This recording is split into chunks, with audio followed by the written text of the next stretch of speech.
you need is love. All you need is love. All you need is love. Love.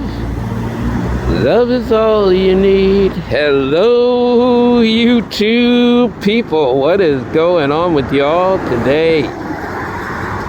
Yeah, I'm coming to you from bright and sunshiny Dunwoody, Georgia. It is beautiful out here. Everything is fantastic. Everything is beautiful. And love is all that you need. Plain and simple. Love is all you need. I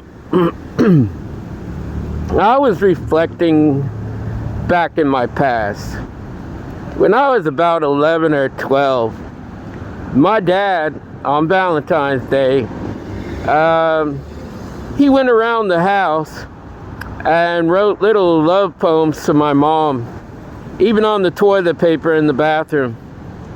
And he was guiding her to her Valentine's gifts. He gave her 12 roses and chocolates, whatever. But it was a special time, even for me and my older sister. I don't know if my younger sister remembers that or not. She's 5.5 years younger than me, so, you know, if I was 11, she would have been, you know, 6, 5. She might not remember it, but I remember it, and I know my older sister remembers it. It was just a simple symbol of love. And my dad did a lot of that at all times. And my mom, she also did that for my dad. Not in the same manner, of course, but she also showed my dad in many, many different ways her love towards him. And I remember a girl in high school. I was dating her. I had fallen in love with her. I had unconditional love for her, and that is one of the girls that I was mentioning about the two girls that I told I had unconditional love for. And her and her family had a house fire, and her brother was killed in the fire. And then they moved to another house. Well, she liked cats, so I got her this cat, and she called it Pooh Bear because it looked like Winnie the Pooh, you know. It was yellow, you know. It was a real nice cat. And one day somebody opened the door and the cat ran out and got hit by a car, and she was real upset about it. So I got her another cat, but it was never the same. And about 1.5 years later, she was in a car accident and was killed. And I'll never forget that moment as long as I live. I would probably have gotten married to her. I would probably still be married to her. I believe she was a pastime soulmate. And, you know, I really regretted the whole thing happening. And then there was this girl later on in my life that I also had, and I felt really bad for her. She had a family dog that she loved very much, and she never told me this, but I feel like she probably discussed her deep down secrets with the dog. And, you know, she probably went, all right, and she probably went out and, you know, spoke to the dog about different things that were happening to her because she didn't want to talk to somebody in her family about it. You know, she was holding deep down secrets, and that dog she was confiding in And so when she told me about it, it kind of broke my heart. I had unconditional love for her also. And so I bought her a dog. And I could tell that she really loved that dog.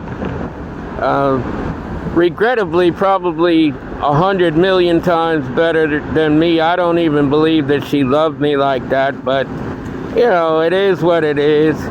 You know, you have to come to grips with things sometimes and just say, well, you know, things just didn't work out, and you know, move on from there. But anyways, I bought her this dog, and I could tell that she really, really, really loved the dog.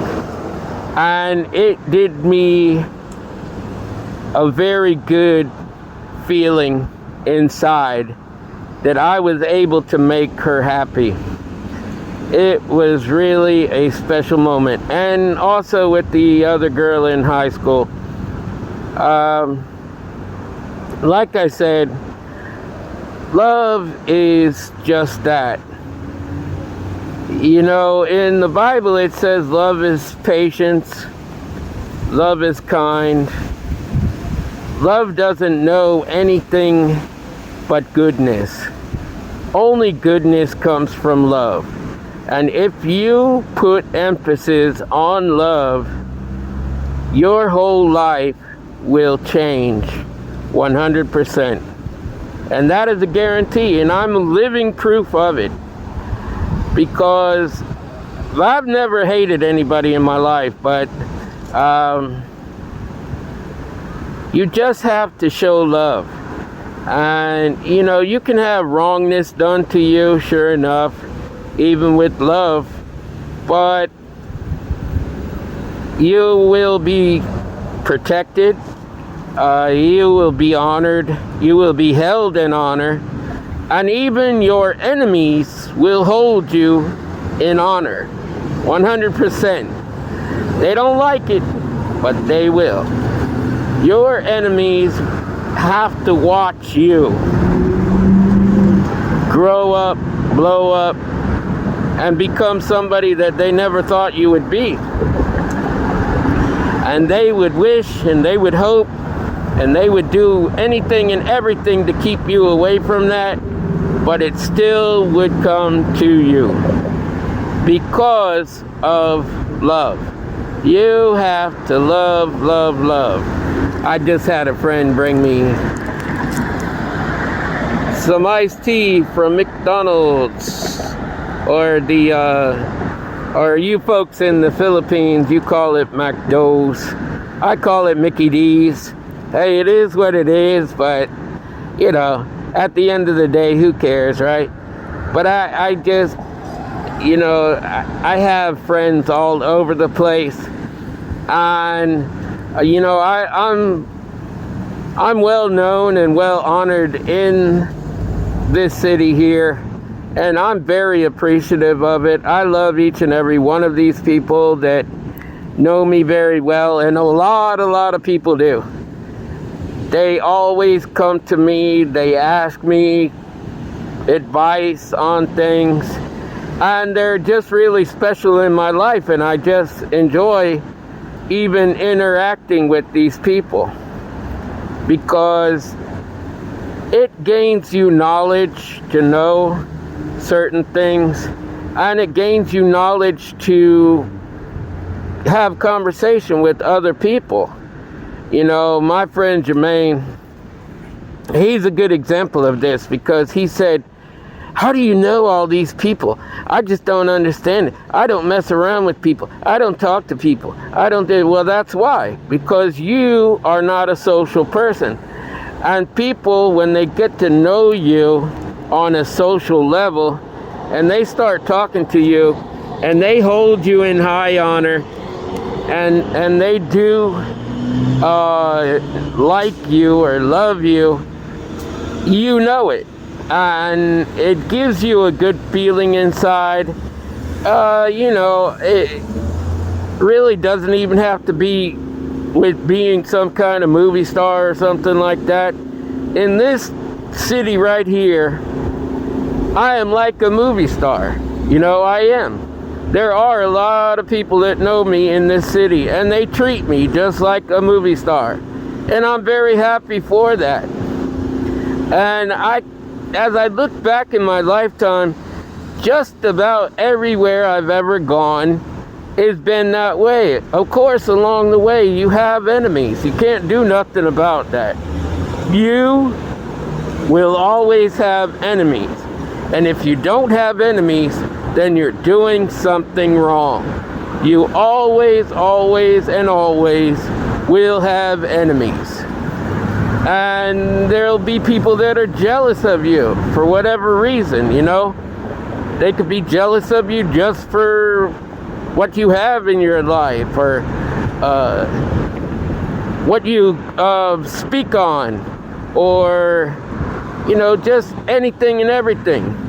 You know, materialistic people worry about what you have materialistically, you know, or the money that you have, or whatever it is. But you will always have enemies. You cannot get away from it. And as I said, if you have 0 enemies, you are doing something wrong in your life. You always, always, and always have to have some certain amount of enemies. And they will make themselves known. And when they make themselves known to you, I don't agree with that term, keep your friends close and your enemies closer. I don't believe in that. You need to keep your enemies as far away from you as you possibly can, because they're not helping you one little tiny bit. And if they're closest to you, they can break your vibration and steal your energy from you.